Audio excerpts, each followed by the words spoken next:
Attempt on former President Donald Trump during a campaign rally in Butler, Pennsylvania Saturday. The gunman has been identified as 20-year-old Thomas Matthew Crooks. Crooks was shot and killed by a Secret Service sniper after he opened fire on the former president. In a social media post, Trump said his ear was pierced by a bullet. Dozens of law enforcement vehicles have been stationed outside Crooks' home in Bethel Park, Pennsylvania.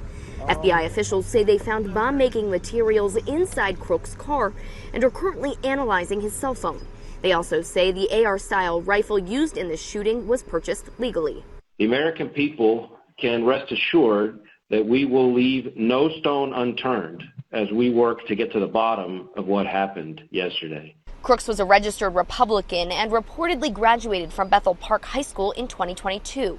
We spoke to a man who went to school with him. I didn't know him enough to really comment on him, but he was bullied, outcast, alone. Pennsylvania Governor Josh Shapiro identified former Fire Chief Corey Comparatore as the person fatally shot by Crooks.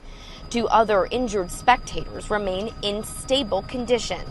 President Biden says he's spoken with Trump and has wished him well in his recovery. Biden says he's committed to providing Trump with the highest level of security. I've been consistent in my direction to the Secret Service to provide him with every resource, capability, and protective measure necessary to ensure his continued safety. The president also says he's directed a review of security measures for this week's RNC, as well as a full investigation into Saturday's incident. Alex Miller, Scripps News, Bethel Park, Pennsylvania. I'm here in Nampa, where I sat down with Canyon County Sheriff Kieran Donahue to get his reaction to the shooting at the Trump rally on Saturday. I'm your neighborhood reporter, Steve Dent, and it's important to note that Kieran Donahue is the president of the National Sheriff's Association.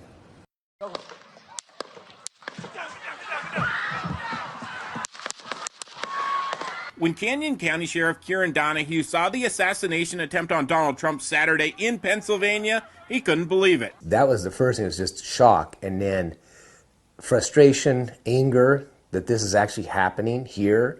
What has led us to this? How could we have gotten to this point in this country of democracy? Because that's not democracy, right? That's an attempted assassination on a former president and a presumptive nominee. I don't care what party you're with. I don't care who it is. It's absolutely wrong. Sheriff Donahue issued a statement representing the National Sheriff's Association, saying elections need to be decided at the polls. And that's the beauty of America. We have that freedom, but not the freedom to use violence in a political way. We have to do better as a country. We have to do better as a society. We have to do better as a political entity in terms of regardless of what party you affiliate with. And then this rhetoric, this vicious rhetoric that has, in my opinion, has brought us to this. It has brought us to our knees in this country, and it's got to stop. President-elect and First Vice President Sheriff Kieran Donahue. Kieran Donahue got sworn in as the 84th president of the National Sheriff's Association 2 weeks ago. He's the first ever to represent Idaho in this role. The honor that bestows upon someone, it's so humbling. Now that we have this ability and this platform, we have to represent all. Sheriff Donahue worries about the future of America. He says we have to come together as a country, especially as we get closer to the election. Let's unify. There's a political process. The political process is in place, but we can't weaponize the political process. We can't do it. We can't use violence, political violence, to get our way. And I think my message to all of our people, whether it's here in Idaho or nationwide, we have to come together as a country. Kieran Donahue will also use his platform to continue his crusade to end domestic violence. I'm your Idaho Backroads neighborhood reporter, Steve Dent, for Idaho News 6. Now, the Idaho News 6 forecast.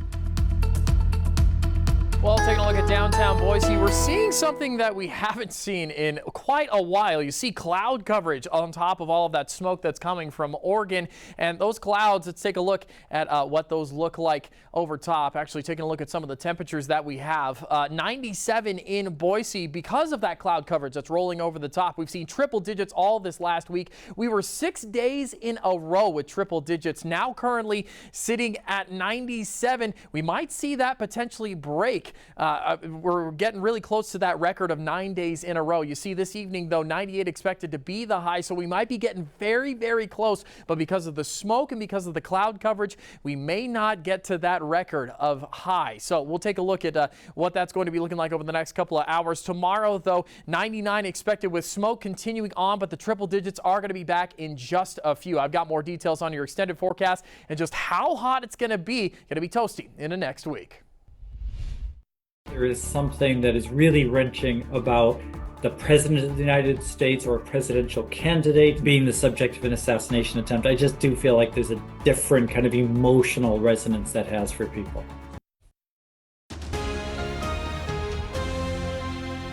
Acts of political violence in the United States are nothing new, from the January 6th attacks on the U.S. Capitol to the husband of the U.S. Speaker of the House beaten by a hammer in his own home. What is going on right now? I'm not getting an answer on call back. But an assassination, or an attempted one, occupies a dark corner of the American psyche. There is something that is really wrenching about the President of the United States or a presidential candidate being the subject of an assassination attempt. I just do feel like there's a different kind of emotional resonance that has for people. Scholars who study assassinations say an attempt like the one on Donald Trump in western Pennsylvania Saturday risks intensifying an already polarized society and threatens democracy itself. Democracy cannot operate if political parties are not willing to collaborate, to cooperate, to work together. Democracy is based on negotiations, on compromises, and reaching to some kind of a consensus that the majority can agree about.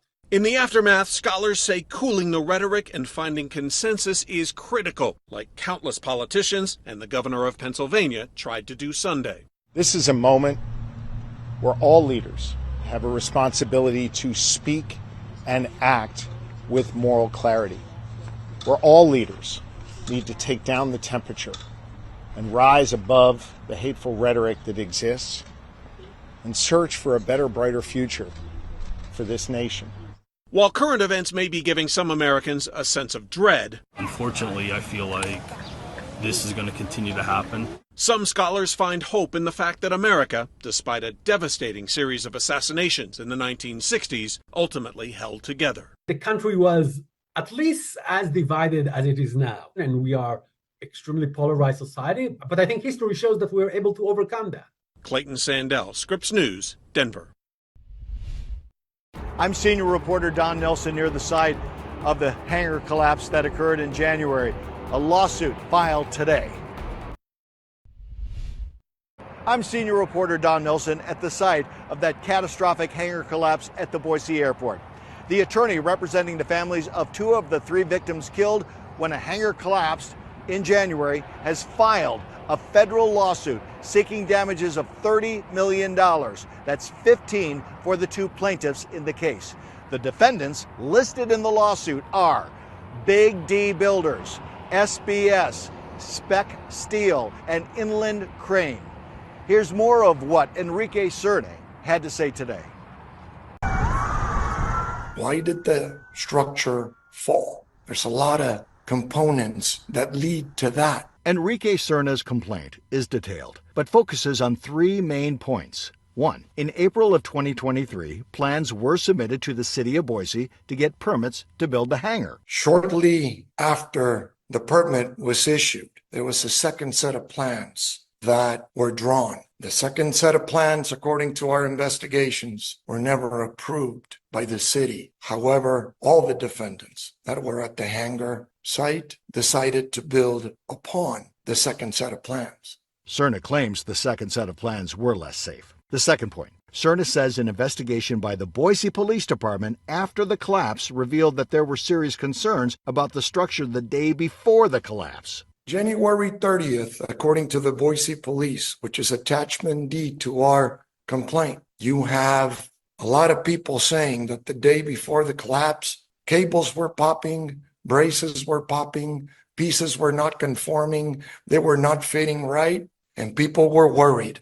And 3, Cerna says has to do with the weather, the day of the collapse. Cerna claims gusts were clocked by NOAA, the National Oceanic and Atmospheric Administration, between 25 and 35 miles per hour. That renders the workplace very dangerous, very, very dangerous. Nonetheless, Big D and the rest of the defendants continue to work when the conditions are treacherous. OSHA is expected to release their findings of their 6-month investigation later this month. I reached out to the defendants for comment. A representative for Big D said they cannot comment pending litigation.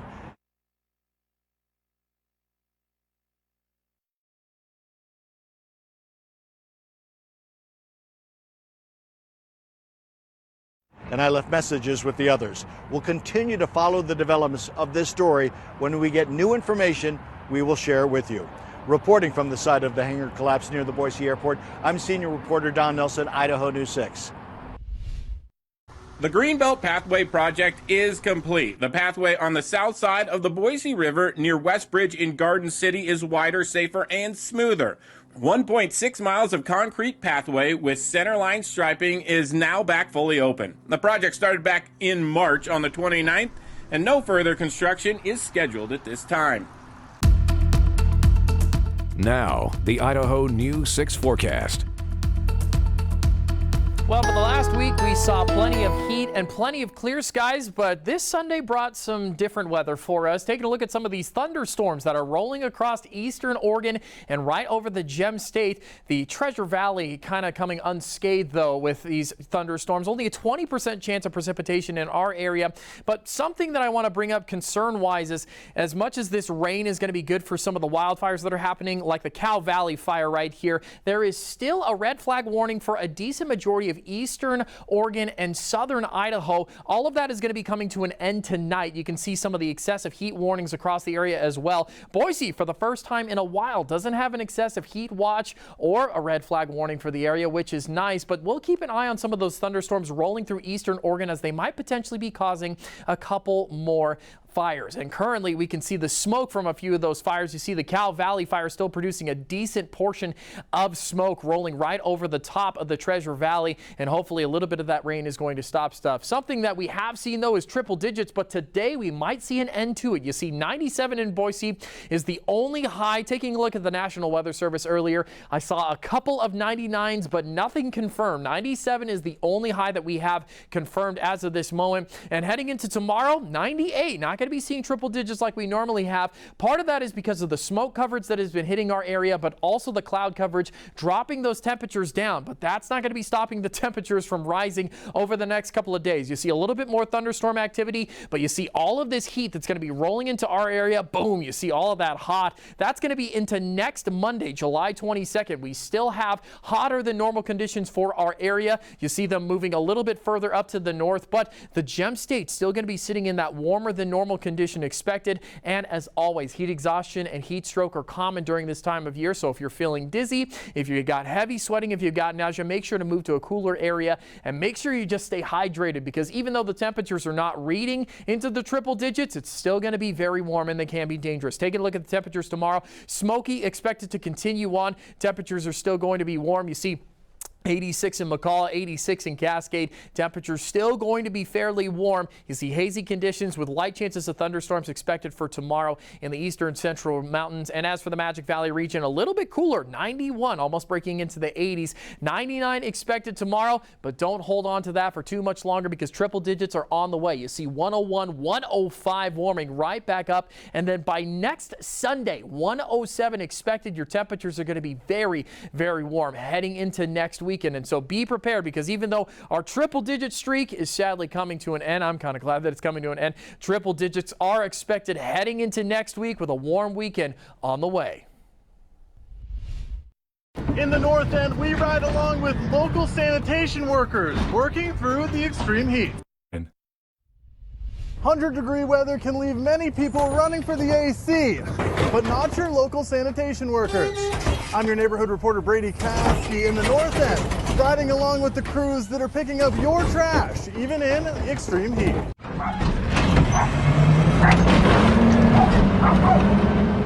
It's hot. It's tough. You know, we're out here all day long. You might see James Jackson driving a garbage truck through your neighborhood, collecting your trash. It's over 100 degrees. On the back of the truck, it's the same temperature as it is outside. Inside, it actually gets hotter. It does heat up pretty good. It can get up to 120 in here, I would say. Jared Jensen works at Republic Services with James in a two-man crew. One of them drives the truck while the other rides on the back, dumping trash cans. He tells me that the AC in these trucks has a hard time keeping up with extreme heat. It's dangerous to a certain point, right? When it gets super hot out there, it can be dangerous. General Manager Cord Stanley tells me they're adjusting their schedules for the next few weeks to help drivers avoid the worst of the heat. Republic Services tells me the best thing you can do to help these guys out is to put your trash cans on the curb the night before trash day.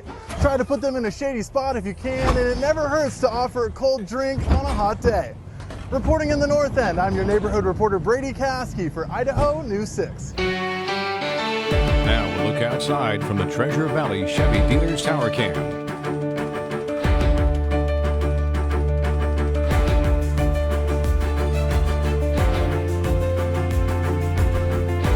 The governors of the Postal Service plan on raising mailing product prices approximately 7.8%. New prices for stamps go into effect this month. The U.S. Postal Service's new rates include a 5% increase in the price of a first-class mail forever stamp from 68 cents to 73 cents. The governors of the Postal Service plan on raising mailing product prices approximately 7.8%. Letters will see a 5% increase. Meter levels, the same increase. Domestic postcards will increase by 3 cents. International postcards by 10 cents. The Postal Regulatory Commission will review the changes before they go into effect.